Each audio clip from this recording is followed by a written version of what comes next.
La maladie de Huntington porte le nom du docteur George Huntington qui était médecin dans la région du Long Island dans l'État de New York.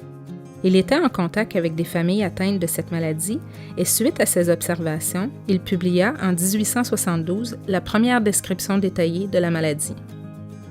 La maladie de Huntington est une maladie neurodégénérative héréditaire, ce qui veut dire neuro, la maladie atteint principalement le cerveau.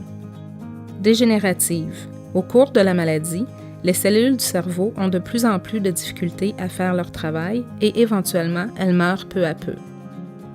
Héréditaire, la maladie est transmise d'une génération à l'autre. La maladie de Huntington atteint principalement une région du cerveau appelée le striatum. Le striatum est composé de plusieurs parties, dont les noyaux codés et le putamen. Nous savons que d'autres parties du cerveau sont aussi affectées puisque le cerveau d'une personne atteinte se rétrécit au cours de la maladie. C'est ce qu'on appelle l'atrophie. De façon générale, on considère que la maladie affecte la personne à 3 niveaux: moteur, les mouvements; cognitif, l'apprentissage et la prise de décision; et psychiatrique, les émotions et la personnalité. Ces symptômes sont décrits en plus de détails dans d'autres capsules. Il est important de rappeler que chaque personne atteinte présentera ces symptômes au cours de la maladie, mais l'ordre d'apparition, la durée et la sévérité de ces symptômes sera différente pour chaque personne.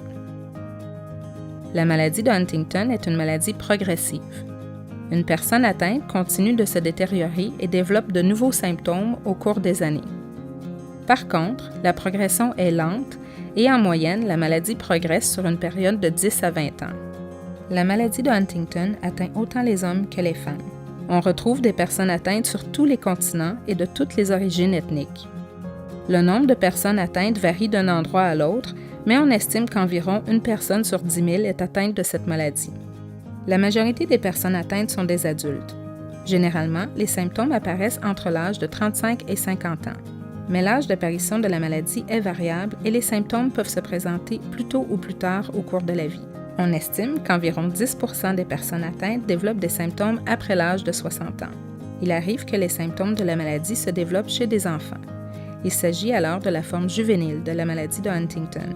On estime qu'environ 10% de toutes les personnes atteintes sont des enfants et sont âgés de moins de 20 ans.